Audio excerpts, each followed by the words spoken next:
أعوذ بالله من الشيطان الرجيم. بسم الله الرحمن الرحيم. الحمد لله والصلاة والسلام على رسول الله وعلى آله وصحبه ومن والاه. أما بعد, we continue inshallah with the book of الطب الروحاني for الإمام ابن الجوزي رحمه الله تعالى. And he is talking about السوداء. السوداء يعني blackness. وغلبة السوداء يعني means the over imbalance of the blackness. To understand that, in old medicine, Greek medicine, old Egyptian medicine, I don't know if Chinese or not, but all of that, they said, I hinted to it when I was talking about sihr last time, that every human being is from an origin. And that origin is more like wind or water, wetness, or fire, dryness, or earth. هواء والماء والتراب والنار. Those four يعني. And then they said there is a مزاج, يعني nature. So this is your original nature. It is from that. But then there is something that, what we call it now, hormonal imbalance. That's what we talk hormonal imbalance. In the brain itself, when one of them takes over, the person starts acting in a certain way. So there is one طبيعة or nature that doesn't change. So if your طبيعة is fire, خلاص, that's it. If your طبيعة is water, that's it. It cannot change from one to the other. But this one here, the second changing طبيعة or changing nature, is based on the imbalance in the brain. And they talked about that before. They said when the السوداء goes over a person, he acts in a certain way. And then they said the dam, or the redness, and then they said the yellowish, or the what we call now the gallbladder and all of that. So this is now yellowish. They give it colors. So there is a blackness nature, there is redness nature, and there is yellow nature, and there is a balgam or mucus or transparency, greenish يعني, or transparent. You know, balgam, when you have the mucus that comes out. So they have those three natures there, and each one of them, when one is above, people start acting in a certain way. So they said that dam, or the redness, the people very nice, very compassionate, very social. They laugh, they joke, even on their own body and all of that. Those people have redness in their skin, and they have beautiful complexion. So that is the طبيعة, which is redness when it is balanced. Some people like that. We call them طبيعة الدم. They are from the blood طبيعة. People who have صفراء, you know, صفراء is like the gallbladder. When a person has a gallbladder problem, they remove it because it becomes a problem, and they have liver problem. You can see even yellowness in their eye, and they have problems. They said those people very easy to trigger, very easy to intimidate. They get angry, furious very fast. They are very bitter when it comes to animosity, and they are bold as well. They have yellowish thing about their skin or their complexion. I'm not talking about accurate science. I'm just talking about in general, that's how they understood it. So Ibn al-Jawzi talking about what the medicine was in his time. Yeah. And the people who have السوداء or blackness, they are lazy, they are cowards, they are always sick. And even they said that they have very dark hair, they very dark black hair, يعني, very dark black eyes. And because, you know, this blackness is overtaking. So normally they are having that laziness, they are not brave, they don't want to do lots of things, and they act as if they're sick all the time.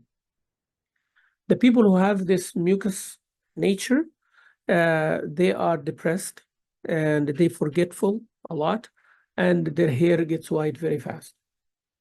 So those are the tabi'as that if one of them goes extra, it overtakes.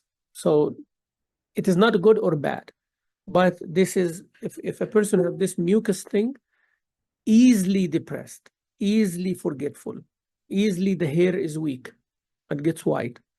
So if it takes over, then that person will be sick in that side. Will have Alzheimer or will have, dementia.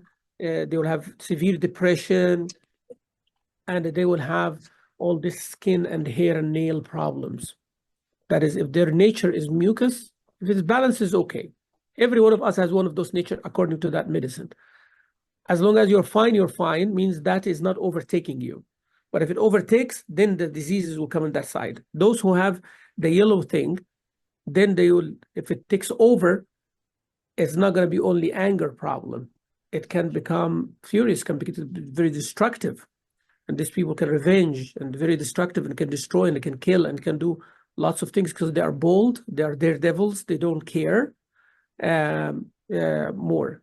And if the people who, even they are nice and they are joyful and they're jolly and everything like that, those people who are red, which is the best of the natures, but if it takes over, they can be overjoyed to a point that they become careless, or people can hurt them, or they can hurt themselves.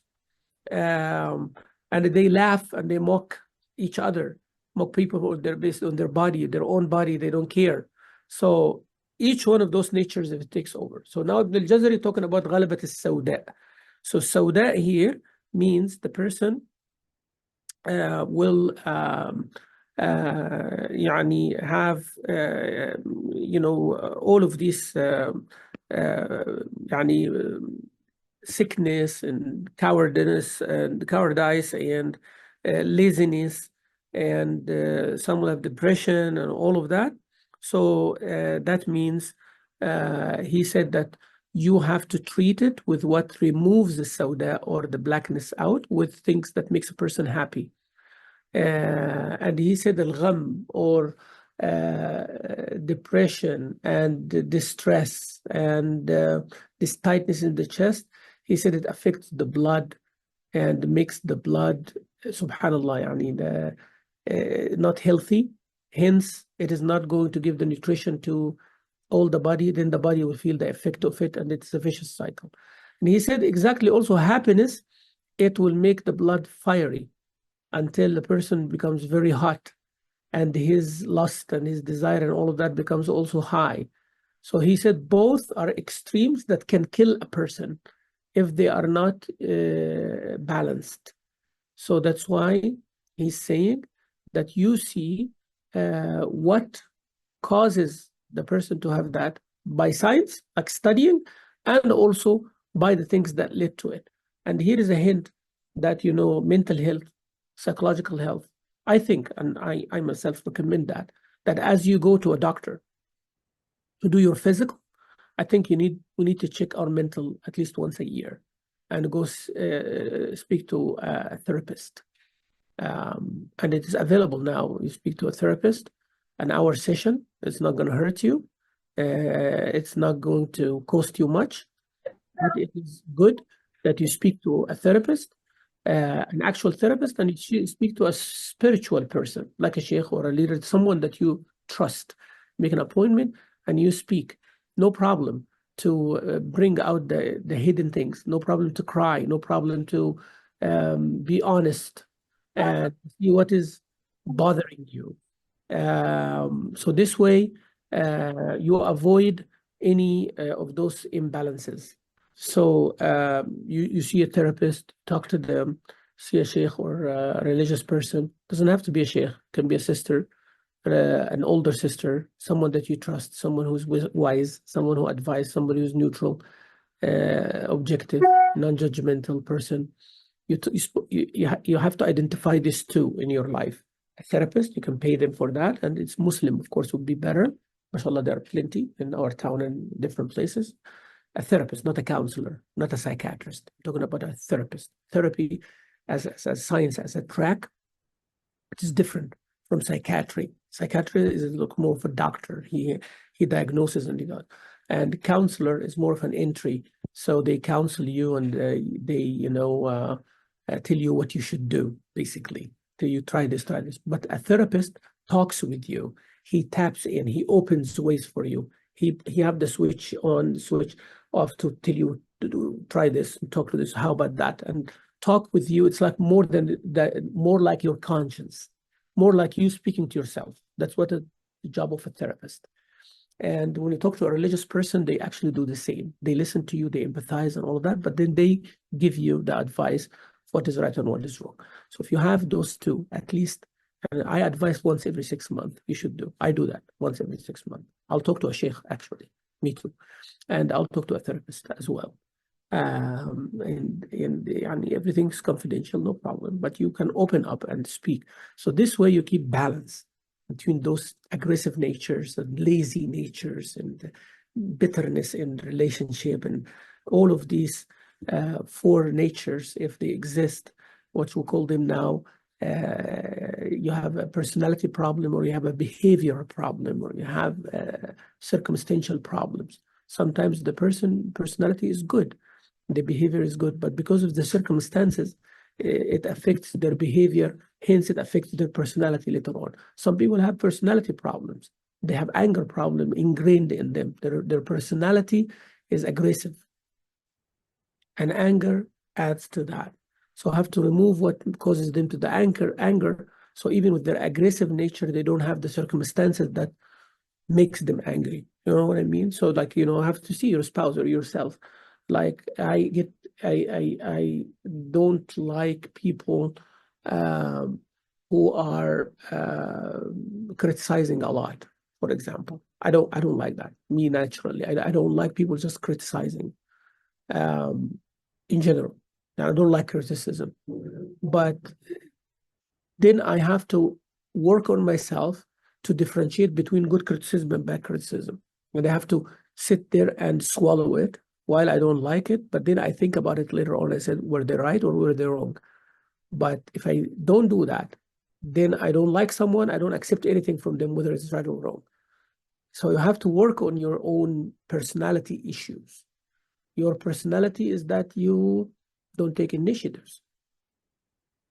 Like you are a person who is, I will stay with my comfort zone and I don't know. And that costs you a lot. You lose lots of opportunities, lots of things. People criticize you, especially if you are married, you have children. You cannot do that because you're not by your own. You have lots of people under your responsibility. So you have to change that personality by bringing the reasons or the people around you who are going to help you out to get out of that, and so on and so forth.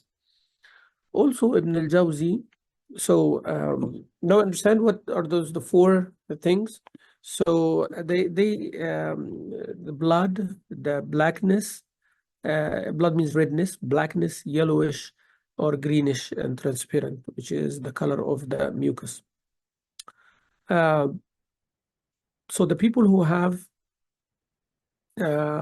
this red thing, when they become extra motivated, they become reckless and they can destroy things. They become very enthusiastic and they can make rash decisions if it goes extra. They are very social, but they can end up harming someone or being hurt because they are very social. Yellow, they become very aggressive. They become extremely angry if it is extra. And this also can cause damage to themselves and to others. Blackness will have more depression and will have more feel of being worthless, and will cause loneliness and all of that, and the person can harm themselves as well. The mucus people, that they will become also careless, indifferent, and all of these things. So they say that generally, they say the people who have this blood nature, their season is spring. Their original nature mostly is air. the main organ for them is liver. Their main characteristic would be optimism. And some of their attributes is bravery, hopefulness, playfulness, some carelessness there as well. Those who are yellow, their season is spring. Their original element is fire. Also, their main organ is liver. They become good in hot and dry weathers. They are bitter in the relationship with the I, BI. They are also leaders. They are ambitious, but they are tight in their chest, and they are very easy, get angry very easy. Those who have blackness, their season is fall or autumn. Their element is earth, and their main organ is spleen, and they like dry, cold weather. They have depression, their tendency to depression. They always see the negative in everything. They are calm. They are to themselves, mostly introverts. They analyze a lot, and they are over being serious. البلغم, or the mucus nature, their season is winter. Their element is water. Their main organ is the brain. They like humid and cold. They are down. They're calm. You can expect them what they do. They have sickness, and they are very peaceful. They avoid conflicts. This is a science in that, regardless how accurate it is or how relevant to medicine is. I'm just giving you some look into the old medicine as well. Now, you may have to go to a psychiatrist, say, oh, that person has depression, that person has anxiety, that person has schizophrenia, that person is a psychotic, or that person is a psychopath, psychopathy, or sociopathy, or a sociopath, different names, but at the end, it will be going around that. We get over this part, and now Ibn al-Jawzi will talk about how to fight fear and fear of death, or being afraid of death. He said that fear and being cautious, being fearful and cautious, is always about something that will happen in the future. He said that al-hazim means a wise, serious person. Serious and wise at the same time. Hazm in Arabic means being straightforward. You are not lenient to the point that will be squeezed, and you are not hard to the point that you can be broken. That's why they said لا تكن شديدا فتنكسر ولا لينا فتنعصر.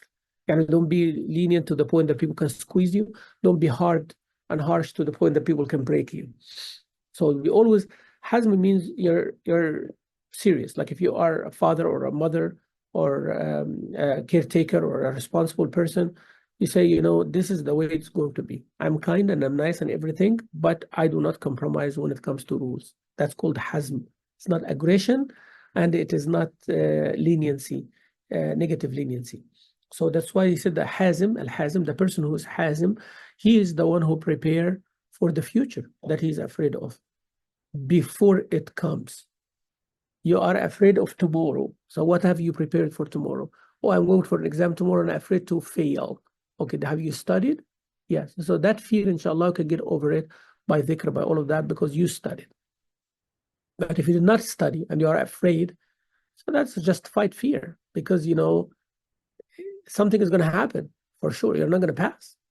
So what are you afraid of? That's an expected thing. So you should be afraid that it comes while you're not ready. That is what you should be afraid of. I'm afraid of the future, that it comes when I'm not ready. So can I get ready? Yes, you can get ready. So why are you afraid? You be ready and tawakkal ala Allah. And that fear is natural, no problem. Like Sayyidina Yaqub said, I'm afraid that the wolf will eat Yusuf if you take him. Does he not trust Allah? He does. Does he know the qadr of Allah? He does. No. He knows that nothing will happen to him if Allah doesn't want. Yes, but that is the fitri fear. So he makes sure that his brothers promised him that we're going to protect him and all that, even though he has fear, but he took the means, and whatever happens, happens. So the hazim, or the wise person, or the sane person, is the one who prepares for what they are afraid of. So the fear is there if anything goes wrong. But I did my best, you know? So you have that level of comfort as well, that you did what you should do. There is nothing else to do. But I'm afraid it might not work. It is better than just being afraid without being prepared. Okay? So this will take this extra fear that you have, this fear for no reason, will take that away. But you're afraid that Allah Azza wa Jalla actually talked about the believers, that الَّذِينَ يُؤْتُونَ مَا آتَوْا وَقُلُوبُهُمْ وَجِلَةٌ. They pray, they give zakah, they are nice, all of that.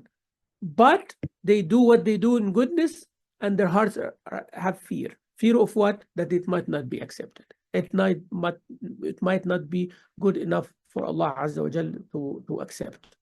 That is what their fear is. But they have hope in Allah that balances that fear off. But they did their best. I prayed the best way I could pray. Now, if I don't pray and I'm afraid to be punished, what is that? Of course you're going to be punished. So, you know, the fear here is not justified. So I tell the person, did you do your job? Yes, I did my job. What are you afraid of? I'm afraid that it might not be accepted. That's healthy fear. So you get over that by asking Allah, Ya Allah, please accept. Ya Allah, I know what I did is not right. Ya Allah, what I did, I'm sorry. What I did is not enough. You are worthy of more, Ya Allah, Rabb al-Alameen. And I am trying my best, Ya Allah, to fear you the way you should be feared. But please forgive my shortcomings. Astaghfirullah, to like, yeah, you get over the fear by doing these things. So you feel that you are a slave of Allah. You are down here on earth. Allah Azza wa Jalla is above all His creation. He's able to protect you. He's able to forgive you. And you have hope in Allah. Now the fear is treated. Now the fear is balanced. Ibn Jawzi said, many of the pious people, that they were so afraid. The more they pray to Allah, so afraid, until they ask Allah Azza wa Jal to decrease their fear. Why decrease their fear? He said, fear, it is like a whip. And if you whip the horse or the camel so much, it will run away from you. Okay? But if the camel or horse, they are good, but now they're becoming lazy, they need some whip, just a touch. But you need that fear to make you do the best. But the fear, if it takes over you, then you're not going to do the best or the worst. You're going to be down. So he said that fear is like the whip.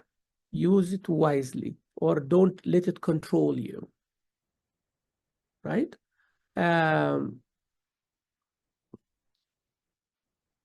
So that's why Imam Sufyan al-Thawri one time he told a young man, do you want to fear Allah the way he actually should be feared? He said, yes. He said, you're foolish. You cannot fear Allah the way he should be feared. Because if you do that, you will not do fard. Because, you say, what is the point? Allah Azza wa Jal is like who He is, and I'm afraid of Him the way I should be afraid of Him with His punishment and everything. Then you become hopeless. You will despair. But you have to fear Allah somehow. You have to have hope in Allah somehow, even though you do wrong. But that is simply said, to summarize that, you have to have moderation of everything. Don't let fear take over you to the point that you end up not doing things. That's what Sufyan al-Thawri was saying. If you fear Allah the way He should be feared, that means the fear will take over you. Then, that's why Allah said, have hope in me as well. So you have hope in Allah's mercy, even with your problems. And you have fear from Allah Azza wa Jalla's punishment, even with your good deeds. I hope now we understand. So you do lots of good deeds. Don't let that make you arrogant to the point that, oh, I did my job, then Allah have to reward me. No, no, no. Be afraid of Allah that even with my good deeds, it will not be accepted. But once this start taking over you to become despaired, said, what is the point then? Then you said, Astaghfirullah, Allah yaghfir al-dhunuba jami'a. Allah forgive all the sins. Even whatever I do wrong, Allah Azza wa Jal is able to have mercy on me. So don't let one take over you. This one you become careless, this one you become hopeless. All right? So if you do a lot, being afraid that it will not be accepted, and that fear eats you, then you will end up not doing anything, because this was the point. Regardless, I do more or I do less, it's not up to Allah's worthiness. So they quit. Or here he said, regardless of my bad deeds, Allah will forgive me, so let me continue doing the bad deeds. That's not good either. So you have to balance that. So لا تفرط في الخوف ولا تفرط في الرجاء. يعني do not excessively be fearful and don't excessively be hopeful. Always have them balanced hand in hand, right? Also, don't be afraid of sickness and disease. Yes, I'm afraid to have flu. I'm afraid to be paralyzed. I'm afraid to have cancer. I'm afraid to have this. May Allah save us all. And I sincerely pray to Allah Azza wa Jal not to have those diseases. And you should do the same. And have hope in Allah Azza wa Jal that you will not get that sickness. But what if it happens? It will happen, no matter what you do. You can be the healthiest person in the world, and then cancer can come, disease can come, death can come. We all know that, and you have to keep that in your head. What I'm going to do then, I want to be a better believer. I'm a better believer because I'm healthy, and I want to be a better believer as a sick person. I want to be a better believer as a rich man. I want to be a better believer when I'm a poor man. My iman should utilize the situation I'm in, man or woman. Don't wish, if I'm a man, I would have done that. But you're not a man. If I'm a woman, I would such and such, but you're not a woman. If I'm rich, I'll do that, but they are not rich right now. So do invest on the situation that you have. That's why I tell my brothers and sisters, are you single or married? He said, I'm single. I said, well, invest as much as you can on being single, because once you are married, you cannot do the things that a single person can do. In ibadah, and I'm not saying that, doing the bad things. No, they do it. Okay, when you are a single, have fun and go do this and do that, because when you are married, you're not going to do it. This is the deviation.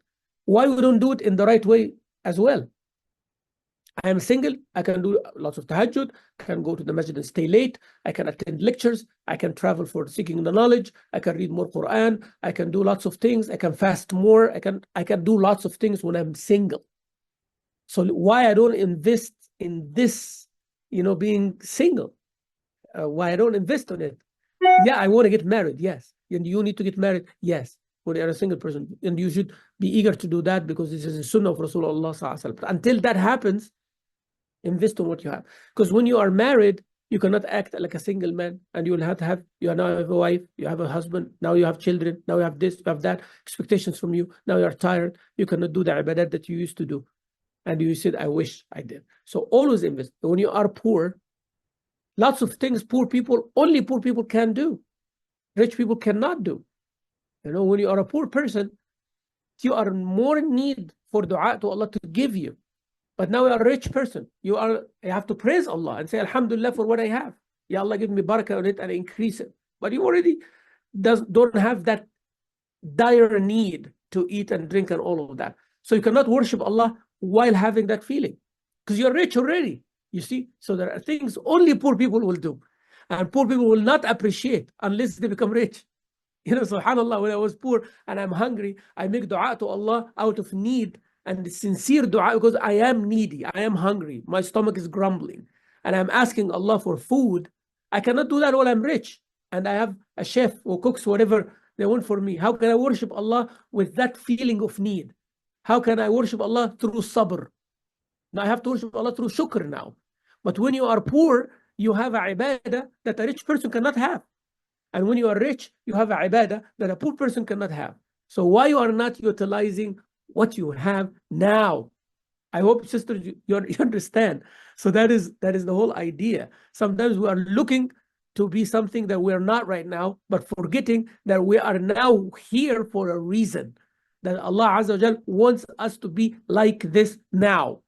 So what should I do now to be closer to Him? That's the question.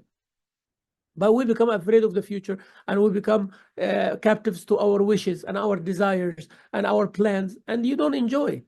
Like, you know, you're traveling on the road and you're worried about the destination, worried about the destination, worried about the destination. Well, you got to the destination, you're stressed, you're tired, you're exhausted, you're always thinking, oh, I spent 5 hours driving, blah, blah, blah, blah, blah. And you get to your destination, you do not enjoy your destination, and you did not enjoy your trip. But if you say, subhanallah, I'm in the trip, it's going to take 5 hours. What should I do? Let me look around me. Is there anything on the map that I can do? Is there a masjid I can stay? And we're going to eat lunch in here. We're going to enjoy those 5 hours of driving. So when we reach our destinations, we are fresh. We're going to rest. We're going to change the driver. We're going to eat some snacks. We're going to have some jokes. We're going to have some nuts to eat or fruit, or sit here and walk and look at the scenery, take some pictures. So when you reach there, you say, alhamdulillah, I utilized my trip. The 5 hours trip, I utilized it very, very, very well. Now I'm fresh. I'm going to do what my destination is. And then at the end of the day, say, you know what? This was worth the drive. See, it's different. And the dunya is that drive, and akhirah is that destination. So if you are worried too much, then you are not praying. So, okay, you are worried about going to the hellfire. Okay, how you avoid being worried about the hellfire? How are you going to get to the Jannah? Through now. So let me enjoy the journey with all its details. You know, there's a tree here, let me go sit under the shade. There's a thing here, I need to be here, I need to eat, I need to drink, I need to sleep, I need to do everything for the sake of Allah. So when I come to the destination, I said, alhamdulillah, it was worth it. I live my life. I wish if I go back again, I will do it even better. That is what it is. So the journey, don't be distracted by fear from the future to not focus on your presence. When you're afraid of death, this is going to happen no matter what. Make that fear an incentive for you to be ready for that moment. But that fear is not going to go away. We're all afraid of death. We all don't want to die. We all do. And that you'll be lying if you say, I love to die. Yeah, I love to meet Allah, but I don't want to die. It's a paradox. Yeah, I love to meet Allah. I want to meet Allah. I want Allah to forgive me. I want Allah to reward me. أنا أحب لقاء الله. The Nabi sallallahu alaihi wasallam said, "Man ahabba liqa Allah, ahabba Allah liqa." Whoever wants to meet with Allah, Allah would love to meet with him. But Allah Himself says, "I ordained death on my servant, and if there is something that I would have taken away, I would have taken away death. But this is the way that I decided and I decreed that you have to come to me through death." But Allah Azza wa Jal, He feels, He knows, not feels, He knows subhanahu wa ta'ala how we feel about death. And this is the nature of things. So you become needy to Allah. You know that, Ya Allah, make death easy on me. So you are in need until you meet Allah. If the death is easy, like a gate you go through and you jump on the other side, nobody would have been worried about akhirah. No one would be worried about akhirah, and it will affect the way they are. So something scary has to be the gate through which you go to the happiness. You have to work for that day. You have to. يعني once you know that, once you make dua for Allah, to Allah Azza wa Jal, for death to become easy on you, once you fend off this idea of how this is hard by say, you know, can we make it easy? Yes, the believers, the muttaqeen, Allah Azza wa Jal said the angels will come to them upon their death while they're dying and tell them, don't worry about what you, don't be sad about what you missed, and don't worry about what is coming. We are your friends. We are going to walk with you through this. You see? So I want to be one of those. So what I do now is what counts, instead of what's going to happen to me when I die. Allah told you that good things can happen to you when you die. If inna ladina qalu rabbuna Allah thumma istaqam, you say Allah is my Lord and you stay on the straight path, then that fear is removed away from you. Sayyidina Mu'adh ibn Jabal, when he was dying, he was crying. So people said, are you crying fear of death? He said, no. And then he started making dua, Allahumma, oh Allah, innaka ta'alamu, you know, أني لم أكن أحب الدنيا وطول البقاء فيها لكري الأنهار وإلى لغرس الأشجار. Ya Allah, you know that I did not like the dunya and stay longer in it just to have rivers and plant trees. ولكن لظمأ الهواجر ومكابرة الساعات ومزاحمة العلماء بالركب عند حلق الذكر. Ya Allah, I wanted to live more in the dunya. I loved the dunya and I wanted to live more in it, to fast more in hot days, fasting of the summer days, and struggling for your sake during the hours of the day and the night, and go and see where are the scholars, and I sit there and bend my knees to make the dhikr and seeking the knowledge. So that's what I love the dunya for. You see, somebody is like that, is not afraid of akhirah, he is afraid of death, but he wants eagerly to pass that obstacle. I know that going through this road is tough, but I know I have to go through this road to enjoy. So I'm willing to do it. You see, you get over your fear because you get prepared for it. Oh, that road have some people who do this, then that's how I'm going to get ready. That road have this obstacle, so I'm going to get trained for it. That road have somebody who's going to stop me to ask me questions, so I need to prepare those questions, especially when I know them. That is how to get over fear. Well, the hour of death, it is a very, very painful time. If somebody who would be saved from it, it would have been Rasulullah sallallahu alaihi wasallam. Sallallahu was used to say, used to be in pain, and he used to say, oh, death is hard. Ala inna al-mawti la sakarat. Death has this hardship, after hardship after hardship, and the fear mixed with the fear of where I'm going to go, mixed with the sadness of what happened. Then the angels will come at that time, and shaitan will come at this time, and they said, look, you worshipped Allah all your life long, and look where he puts you now to suffer and struggle like this. Not to even die easy death. Because that's why we say easy death and hard death. There is no easy death or hard death. You may see it easy, but it is not. You do not know what the person is going through. So shaitan will try to make a person displeased with Allah at that time. Right? This is something that we want. That's why we said, Allahumma aj'al khayra zamani akhirahu khayra a'mali khatimah. Ya Allah, made the best of my life the end of it, and make the best of my deeds the last of it. Yani last of my deeds on this earth, make it the best. You don't want just to do something because like somebody leaving and they do a bad job. So all the time that they did, they were cleaning the room and everything, but the room got messed up before they leave, and they said, when I come back, I'll do it. Then they never come back, and whoever comes to the room, they find it messy. They don't see what they did for 20 years in it. They see only the mess that happened in the last 10 minutes. So you want the last 10 minutes of your life to be the best 10 minutes, not the worst, not the easiest. No, you want to do some amal, some deed that you finish on a high note. I wanted to die while I am finishing the Quran for the 100,000 times. I want to die while I'm fasting. I want to die while I'm doing Hajj. I want to die while I'm shaheed for Sabilillah. Like, I want to die on a high note. The best of amal is my last amal. The best of days are my last days. Like the closer to death, Allah only knows. But I wanted to be going up the curve. So when death comes, it catches me while I'm in a high curve, high note. Okay? So that's the dua of Rasulullah sallallahu alayhi وسلم.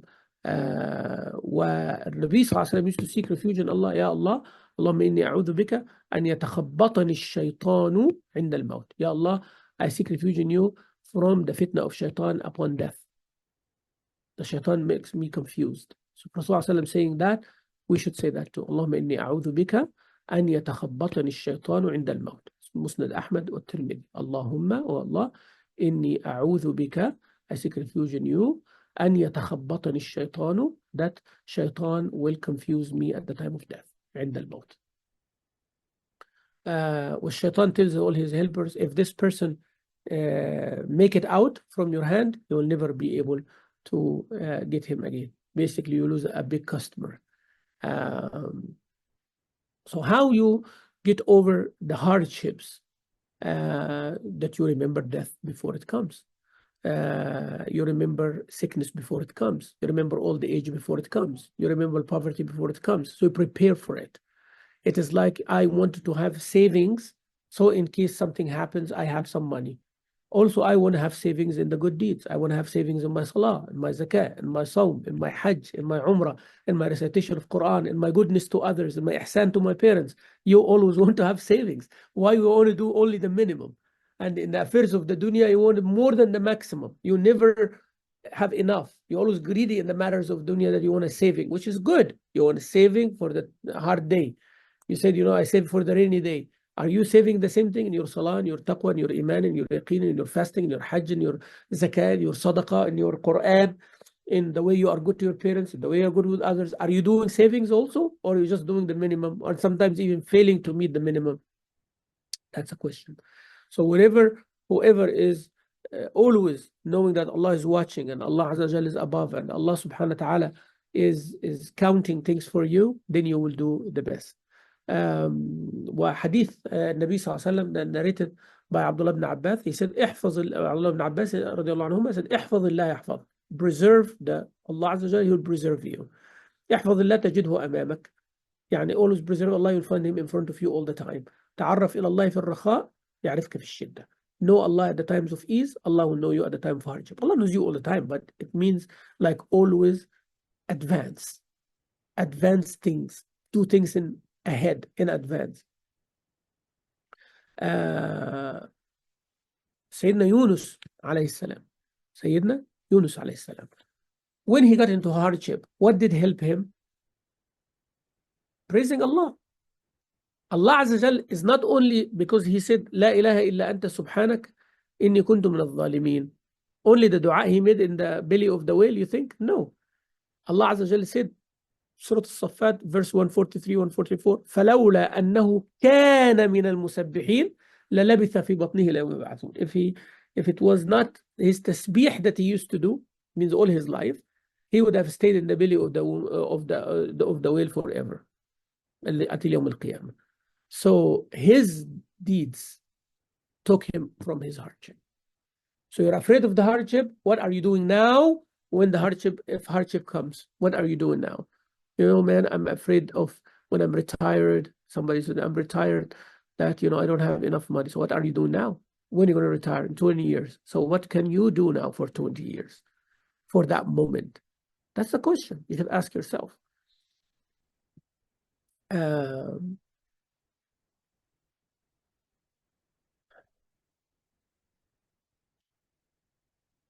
So that's why you will be asked about your health, about your youth, about your age, about your time. So invest in them before the day comes and you find that it is too late. Right?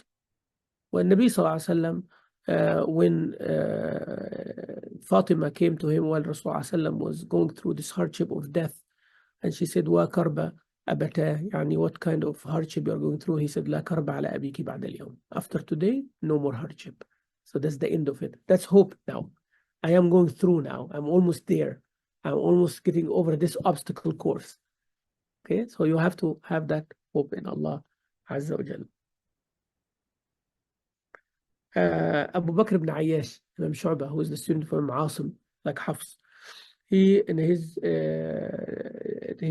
death,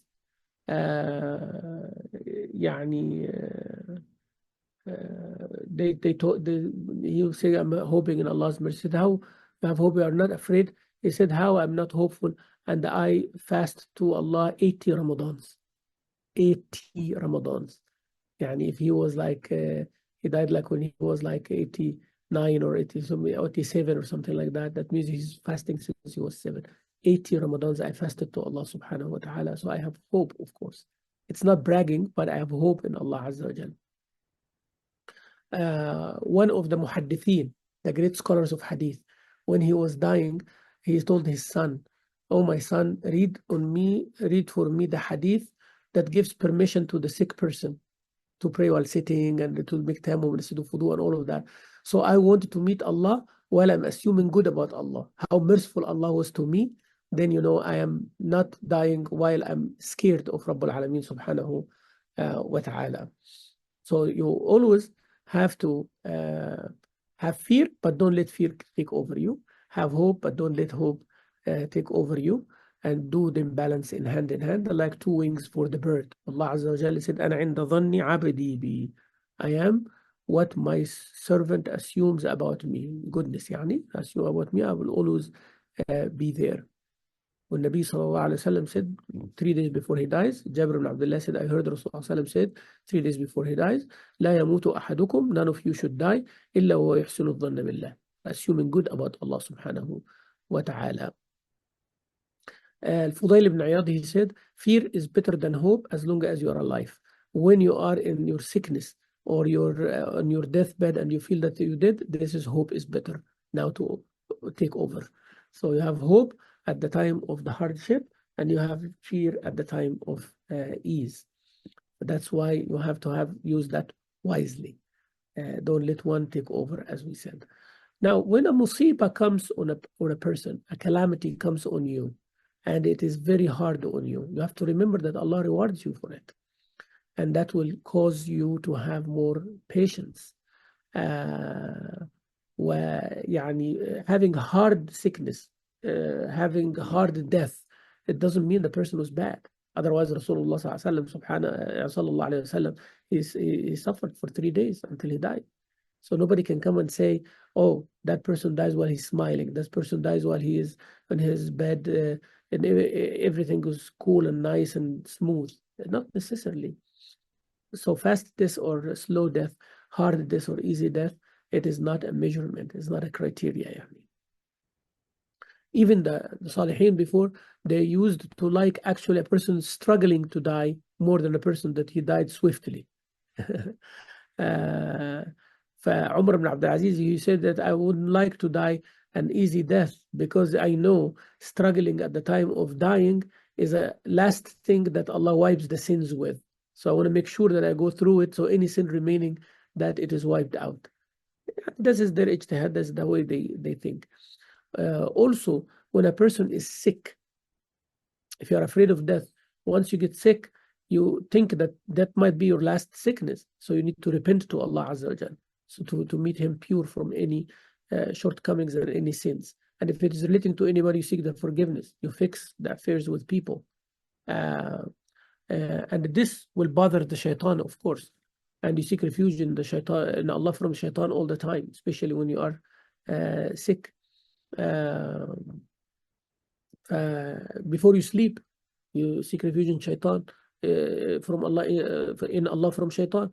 You seek refuge in Allah from shaitan before you sleep, because sleeping can be the last sleep. You don't wake up. Sickness can be the last sickness. You don't get healed from it. So at those times, you seek refuge in Allah from the shaitan. You repent to Allah from your sins, and you fix your relationship if you have or you owe somebody something. So everything in moderation. Everything, of course, in moderation. Inshallah, next time we are going to talk about extreme happiness and laziness also. We'll talk about them and how you treat them, inshallah. Rabbil Alameen. Jazakumullah khairan. Sallallahu alaihi wa baraka ala Sayyidina Muhammad. Alhamdulillah Rabbil Alameen. Inshallah, I'm leaving tomorrow night for Umrah trip, inshallah. And I will be overseas for 2 weeks, but يعني I'll let you know if we're gonna have class next Wednesday. If I am in Mecca before Wednesday, then I might give you the class. If I'm on the road, then we'll not be able to. But inshallah, يعني for sure, the following week we'll have a class, inshallah. While I'm in Egypt, يعني, like I did before. Any questions?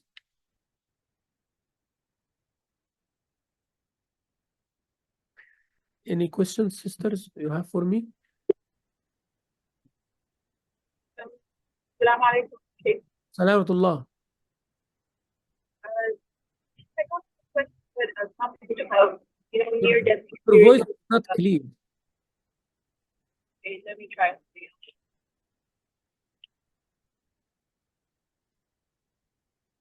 Is this better? Yeah, I'll try to understand, but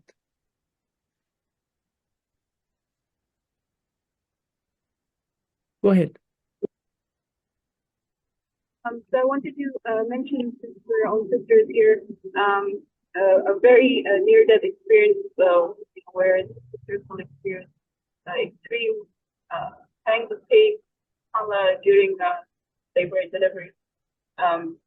We always go with like a whole birthing plan going into the hospital and school for that. We remember who are as well at that time.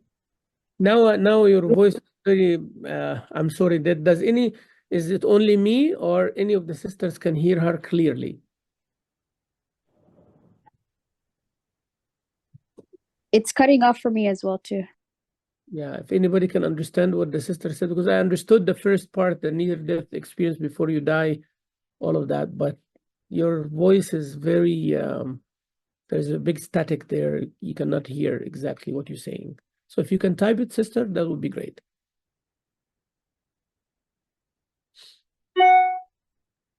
Does anybody else have a question?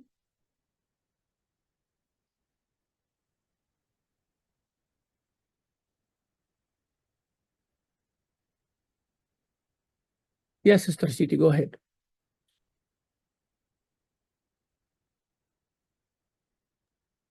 Oh, Assalamualaikum, Sheikh. I don't have a question, but I noticed Sister Mariam said something about is this Unani medicine, the one that you explained just now? Unani. Yeah. Oh, Unani? Is it Unani? Unani means Greek. Yes. Oh, okay. Some of the Arabs imported that and related it to other older medicine, old medicine.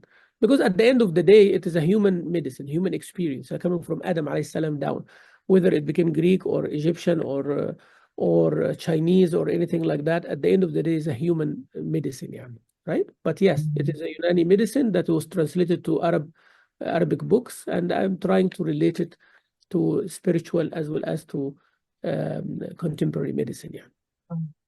I think the question Sister Mariam wanted to say, I think it's regarding, is it giving birth? I think it's a near-death experience, something like that, I think, if I'm not mistaken. Near-death experience and what? In giving birth, maybe, I think. No, one near-death experience, no. There are two different things. The physical near-death experience and the spiritual near-death experience. A near-death experience, like when a person is asleep and they see so much a vivid dream that their soul is departing their body and they are looking at their body while they are asleep. So that's called the near-death experience. And it happens. It happens. And if you get deeper in that, you'll actually die. You're just going to leave.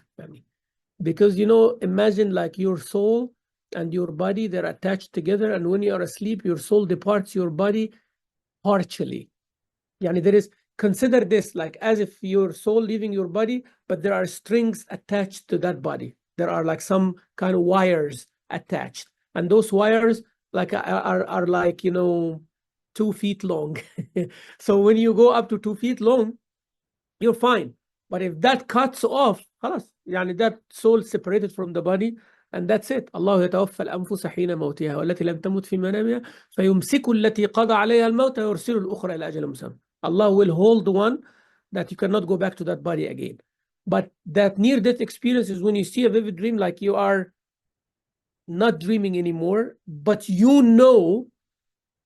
are not up either. You know that this body on the bed here that I'm looking at is my body, but I'm out of it and I'm going to go out of the window and I'm going to do this and do that. Sometimes you go to the next room and you see what is happening to the next room, and then you come back and actually you did see what is in the next room. That is called this spiritual near-death experience, and it depends on how sensitive the person is, on how pure the person is, how clear the person is from lots of things, and their food is a certain way, their practice is a certain way, and then that happens. Now, near-death experience physically, when a person is swimming and lots of water comes in them and they are drowning, but they get saved at the end with anything, that's called near-death experience physically. When you are giving birth, of course, that's a near-death experience. That's a pain nobody can explain and nobody can feel except the woman who's actually giving birth. And no other woman except the woman who's giving birth is the one who knows how painful it is and how hard it is. It's a near-death experience. That's why Allah Azza wa Jal accepts the dua of a woman while she's giving birth, for sure. And if she dies while she's giving birth, she gets the reward of a shaheed. والمرأة تموت بجمع شهيد.